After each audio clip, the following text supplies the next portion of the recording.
대한민국 모든 생활체육 동호인들의 든든한 지원군 생활체육 팀닥터. 저는 생활체육을 맡은 이주영입니다. 김지영입니다. 김세훈입니다. 반갑습니다. 반갑습니다. 오매 불만 기다렸습니다. 언제 나오시나? 네. 교수님 잘 오셨습니다. 네, 감사합니다. 기다리셨죠? 예, 기다렸습니다. 반갑습니다. 예, 예. 감사합니다. 교수님, 이번에 저희가 이제 크로스핏 관련해서 어깨 부상을 알아보려고 하는데요.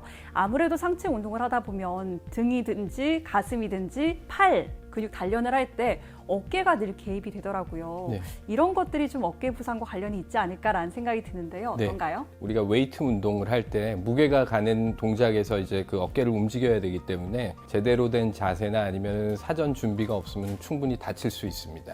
그러면 그렇게 했을 때 대표적으로 나타날 수 있는 어깨 질환 뭐가 있을까요? 관절 탈구라든지 아니면은 회전근개 힘줄의 어떤 문제라든지 아니면은 관절하순 파열 같은 그런 질환들이 생길 수 있습니다. 네, 그런 질환들에 대해서 한번 정확히 제대로 짚어보는 시간 가져보겠습니다. 우선은 영상 보고 오시죠. 네. 오늘은 뭐 어떤 걸 배워볼까요? 오늘은 이제 턱걸이보다 조금 쉬운 링로우라는 동작으로 연습을 해보고 그 다음에 턱걸이, 그 다음에 마지막에 토투바 이렇게 한번 진행을 해보도록 할게요. 네, 알려주세요. 우선 링을 양쪽에 이제 잘 잡으시고요. 그 다음에 뒤쪽으로 살짝 누워주실 거예요. 이렇게 링을 잡은 상태로 이렇게 누워주실 거예요. 자, 누운 상태에서 이제 몸을 이제 일자로 쫙 펴주신 상태로 자, 얘를 잡아 당겨서 어깨 쪽에 발을 위치해 주시면 돼요. 자, 내려가시고 당겨주시고 좋아요. 자, 한번 내려가시고 두 번만 더 해볼게요. 자, 골반이 뒤쪽으로 빠지면 안 돼요. 네. 앞으로 살짝 배 내밀어 주시면 되고 자, 다시 자, 한 번 더 자, 그만. 자, 이 밴드라는 기구의 도움을 받아서 한번 해보도록 할 거예요. 자, 탄성이 있기 때문에 제가 잘만 이용을 하시면은 쉽게 턱걸이를 하실 수가 있어요. 자, 한번 보여드릴게요. 이것도 이따가. 자, 다리 밑에다가 거시고 자, 아까처럼 잡은 상태로 자, 그대로 내려가면은 자, 이 바의 탄성 때문에 조금만 당겨도 쉽게 올라갈 수가 있어요. 쉽게 좋습니다. 자, 셋. 감독님 찍으셔야 돼요. 하나만 더. 자, 그만 내려오실게요. 자, 내려오실 때, 자, 다 팔 펴고, 네. 다리 딛고, 자, 천천히 들으셔서 올라가시면 돼요. 이런 식으로. 네. 자, 몸의 스윙을 이용해서. 자, 근데 이것도 마찬가지로 좀 상급 동작이기 때문에 네. 좀 쉬운 동작으로 한번 해보도록 할 건데, 매달려서 무릎 정도만 살짝 들어볼 거예요. 자, 들고, 이렇게 하고. 다시. 자, 때려 내리시고, 자, 당기시고. 자, 내려올게요. 자, 내려올게요. 또 하나씩 잃어가는 성취감도 느껴져서 더 좋은 네. 것 같은데요. 그렇죠. 아무래도 이제 크로스핏을 하다 보면은 내가 당장에는 못하는 동작들이 굉장히 많이 나와요. 자, 그런 걸 이제 하나하나 좀 연습을 하시면서 내가 성공해 나가는 재미도 좀 크로스핏의 매력이 아닐까 지금 생각이 듭니다. 성취감이 있지만 제 무게가 체중이 상당하기 때문에 어깨에 이 통증이 느껴졌거든요.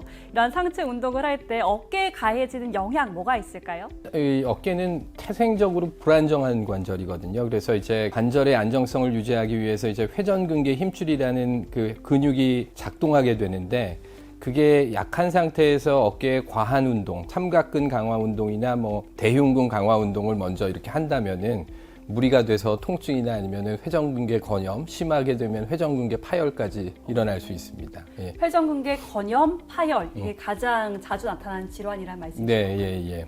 그럼 하나하나 짚어볼 텐데요.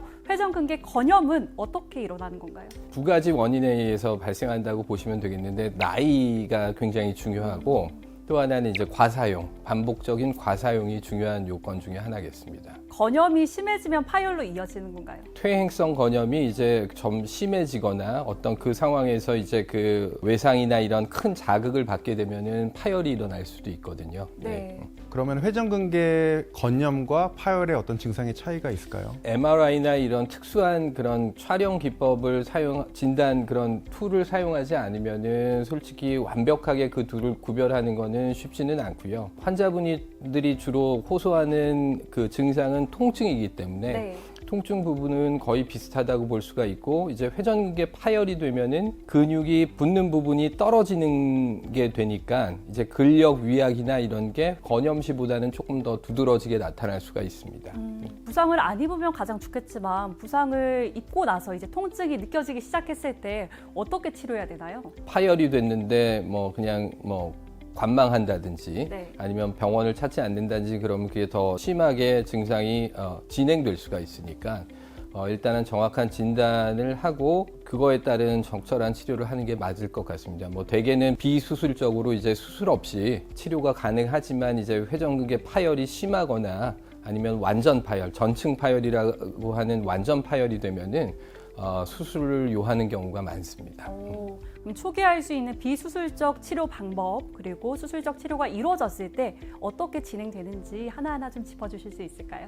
일단 뭐 비수술적 치료는 가장 중요한 게 이제 그 재활 치료, 본인이 스스로 하거나 아니면은 그런 슈퍼바이즈를 해서 받아서 하는 그런 재활 치료가 근간이 될 것 같고요. 그밖에 이제 약물 치료로 이제 통증이나 염증을 줄이는 소염제나 기타 약물들을 복용하면서 치료를 할 수가 있겠습니다. 뭐 네. 경우에 따라서는 이제 주사요법이라고 해서 염증이나 이런 거를 좀 그 경감시키는 그런 주사제들이 있고요. 최근에는 이제 힘줄 파열 부분이나 이런데 그 주사를 콜라겐 주사나 이런 다른 특별한 성분이 있는 주사를 해서 좀 이렇게 치유를 도모하는 그런 방법도 있겠습니다. 그러면 어깨 부상을 집에서 진단할 수 있는 자가 진단법이 있을까요? 환자분들이 특징적으로 얘기하시는 증상이 뒷좌석에 있는 그 물건을 손으로 꺼내려고 할 때 아프다, 또는 이제 그 톨게이트를 지나갈 때 통행권을 뽑으려고 그럴 때 팔을 들 수가 없다, 이런 증상. 그러니까 그 말인 즉슨 이제 어깨를 한 90도 정도로 벌렸을 때, 약간 옆쪽 뒤쪽으로 벌렸을 때 딱 어깨가 이렇게 맞히면서 아픈 증상이 특징적으로 대개는 나타나고요. 평소에도 어깨 움직임에 따라서 좀 무리하고 칼로 찌르는 듯한 통증이 일어날 수가 있습니다. 어깨 부상은 가만히 두면은 더 큰 부상으로 더 심한 부상으로 이어질 수 있기 때문에 병원을 찾는 게 우선일 것 같습니다. 혹시 어깨 건강에 도움이 될 만한 운동이 있을까요? 운동이나 이런 웨이트나 근육을 사용하는 어깨 운동을 하기 전에는 충분히 이제 그 어깨를 풀어주는 동작이 중요하고 그것의 근간은 이제 스트레칭이 될 것 같습니다. 그래서 지금 오른쪽 팔을 스트레칭을 한다고 치면은 네. 일단은 만세 동작, 그 막대기의 끝을 오른손으로 잡은 상태에서 왼손으로 막대기를 밀어서 충분히 힘을 뺀 상태에서 최대한 범위에서 끝까지 가서 이제 한 1분 30초 내지 1분 정도 버티는 겁니다.